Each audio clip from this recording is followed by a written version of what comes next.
Bienvenue sur Novelas Mood, abonnez-vous et activez la cloche de notification.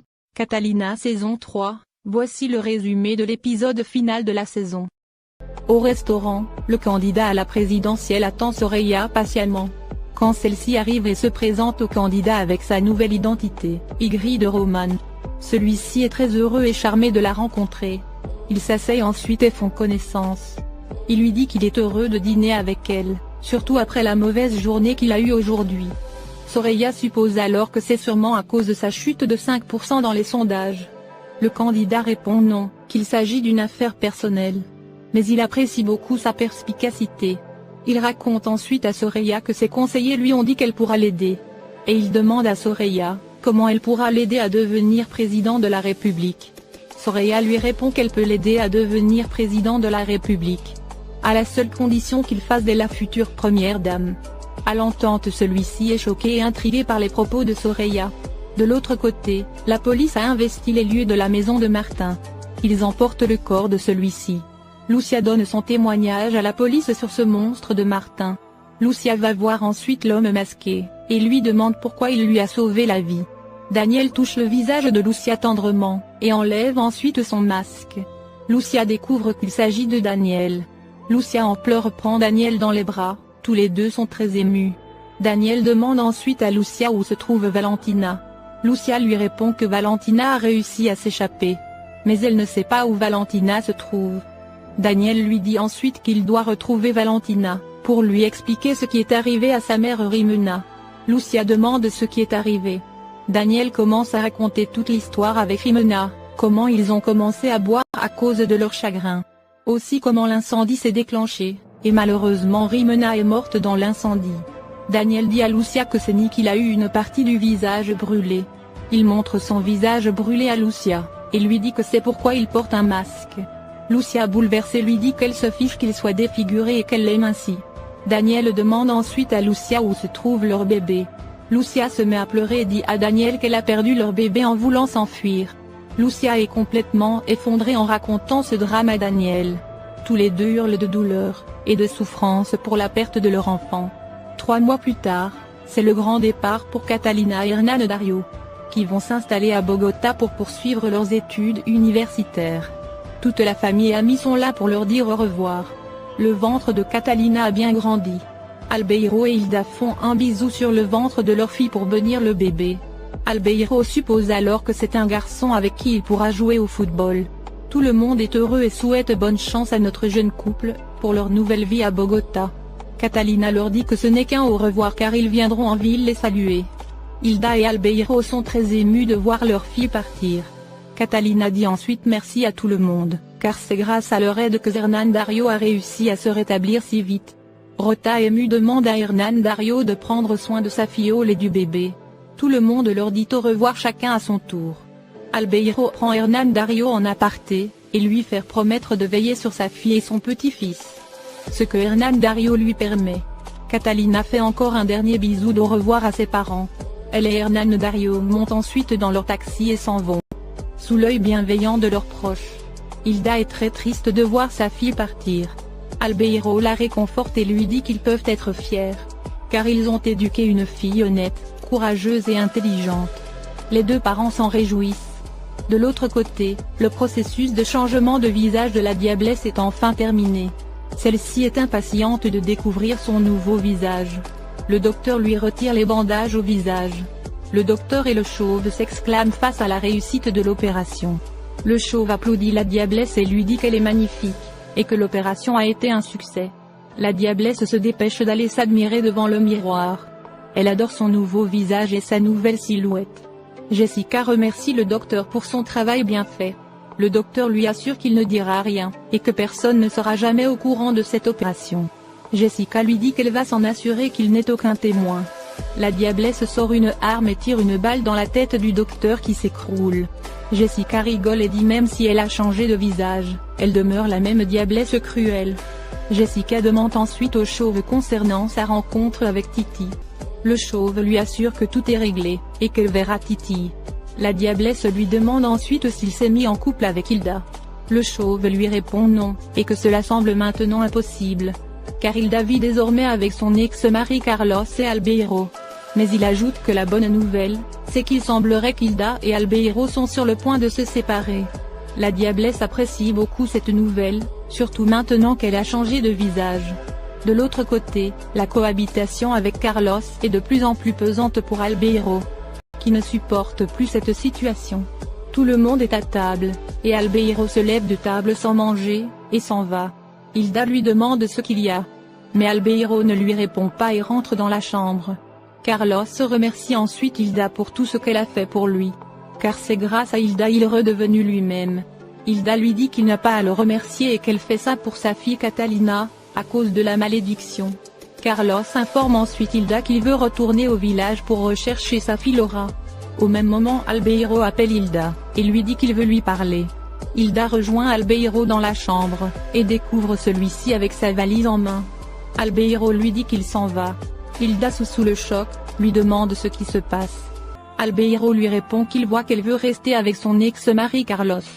Vu la manière dont elle s'occupe de lui et qu'elle le regarde, Hilda l'arrête et lui dit de ne pas inventer des choses qu'elle n'a pas dit. Elle demande à Albeiro de lui dire la vraie raison pour laquelle il veut la quitter. Carlos au salon tend l'oreille pour écouter leur conversation. Albeiro lui dit qu'ils se sont toujours respectés et aimés durant toutes ces années, dans la fidélité, le respect et l'amour. Hilda en pleurs dit à Albeiro de ne pas tourner en rond, et de lui dire la vérité honnêtement, et qu'elle peut tout entendre. Albeiro avoue à Hilda qu'il est toujours amoureux de Catalina la Grande, et que ce n'est pas juste qu'il fasse semblant, et qu'elle mérite qu'il soit honnête avec elle. En entendant ces mots Hilda tombe des nues, elle est en état de choc. Albeiro prend sa valise et s'en va. Mais avant de partir il dit à Hilda qu'il l'aimera toujours. Albeiro sa valise en main sort ensuite de la maison, laissant Hilda toujours en état de choc, en pleurs et effondrée. De l'autre côté à la propriété, Titi et ses partenaires, Diana et Mariana attendent l'arrivée de la diablesse. Mais au vu du retard de celle-ci, Titi suppose que la diablesse ne veut plus faire affaire avec eux. Néanmoins, Titi et ses complices savourent leur succès, car ils ont réussi à engranger beaucoup d'argent. Au même moment on sonne à la porte, Titi comprend que c'est la diablesse. Il envoie un de ses hommes ouvrir la porte. La diablesse fait son entrée avec le chauve. Lorsque Titi et les filles la voient ils sont choqués. Car la diablesse est complètement transformée, avec son nouveau visage, et ses nouvelles formes. Titi et les filles supposent qu'il s'agit de quelqu'un d'autre, voire même d'une prostituée de luxe. La diablesse s'approche de Titi, et se présente à lui comme Jessica Beltrán, la diablesse.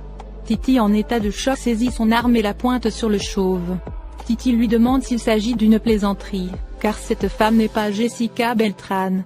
Mais le chauve dit à Titi de se calmer et que cette femme est bien Jessica Beltrán. La diablesse toute détendue s'approche de Titi et lui dit qu'elle est bel et bien la diablesse. Titi lui dit alors de le prouver. Il lui demande comment s'appelait le mari de Catalina qu'elle lui avait volé. La diablesse répond qu'il s'appelait Marcial Barrera, qu'ils ont même fait de la prison ensemble aux États-Unis. La diablesse ajoute qu'elle sait aussi que Titi a couché avec sa fille Daniela. Titi troublé lui demande ensuite la dernière fois qu'ils se sont vus. La diablesse lui répond que c'était à la piscine, où tous les deux se sont affrontés. Titi est étonné car toutes les réponses de la diablesse sont justes. Jessica lui confirme encore qu'elle est bel et bien la même l'unique Jessica Beltrán, la diablesse. Titi est maintenant convaincu que c'est la même personne. Il est très surpris, il la complimente, et lui dit qu'elle est magnifique et spectaculaire. Mariana et Diana sont stupéfaits de la nouvelle silhouette de la diablesse. La diablesse demande ensuite à Titi si c'est avec ses petites filles, qu'il veut qu'elle s'associe. Diana et Mariana lui répliquent qu'elles ne sont pas des petites filles. La diablesse saisit Mariana et lui ordonne de la respecter. Titi lui dit qu'elle aimera beaucoup Mariana, surtout quand elle découvrira de qui elle est la fille.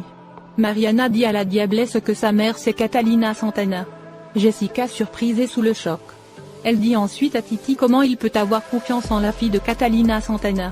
Titi lui dit oui, et que Mariana est la mère de sa fille. Il ajoute aussi que cette garce de Catalina Santana l'a trahi, car elle travaille pour la DE et a voulu le livrer et le jeter en prison. La diablesse apprécie beaucoup tout cela. Titi scelle ensuite l'accord avec la diablesse.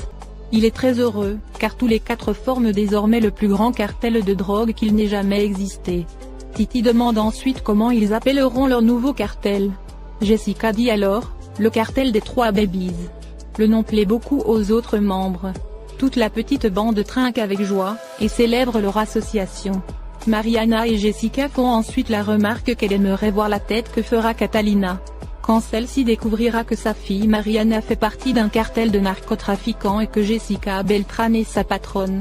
Toute la bande en rigole avec joie et trinque à leur succès. Le soir venu, Catalina la Grande est dans son bureau, lorsque sa secrétaire lui livre un énorme bouquet de fleurs. Catalina surprise se demande qui a pu lui offrir ce bouquet. Elle prend la carte et la lit. C'est un mot d'amour qui dit à l'amour de ma vie, et c'est signé Albeiro. Catalina est étonnée que ce soit Albeiro qui lui ait envoyé ces fleurs. Au même moment Albeiro tout heureux rentre en lui chantant un joyeux anniversaire. Catalina est surprise que Albeiro n'ait pas oublié son anniversaire, mais aussi ses fleurs préférées. Albeiro lui dit qu'il n'a jamais oublié cela depuis toutes ces années. Catalina le remercie énormément pour cette surprise. Mais elle ajoute que si sa mère découvrait cela, celle-ci serait très en colère contre eux. Albeiro lui dit non, car il n'est plus avec Hilda. Et qu'il est venu ce soir pour être sincère avec elle et lui avouer ses sentiments. Catalina est un peu confuse. Albeiro lui dit que depuis toutes ces années il ne l'a jamais oubliée. Qu'il est fou amoureux d'elle et qu'elle est le seul véritable amour de sa vie. À l'entente, Catalina est complètement chamboulée et bouleversée. Albeiro demande à Catalina d'être sincère avec lui. Et de lui dire honnêtement si lui aussi est l'amour de sa vie. Catalina complètement choquée lui dit qu'elle ne s'attendait pas à une telle déclaration. Et qu'elle ne veut pas faire du mal à sa mère. Albeiro dit à Catalina qu'ils se doivent d'être honnêtes et il lui demande s'il est l'amour de sa vie. Pendant ce temps, une femme d'un pas décidé et pressée, avance vers le bureau. Catalina en pleurs prend Albeiro dans ses bras et lui dit oui, qu'il est le véritable amour de sa vie. Et que depuis toutes ces années elle n'a jamais réussi à l'oublier. Qu'il a toujours été dans son cœur, et qu'elle l'aime de tout son cœur. Albeiro est très heureux et ému par les mots de Catalina. Tous les deux s'embrassent tendrement et intensément. Ils sont très heureux de s'être retrouvés. Catalina se ressaisit ensuite, et dit à Albeiro qu'elle veut s'assurer d'abord que cela ne fasse pas de mal à sa mère.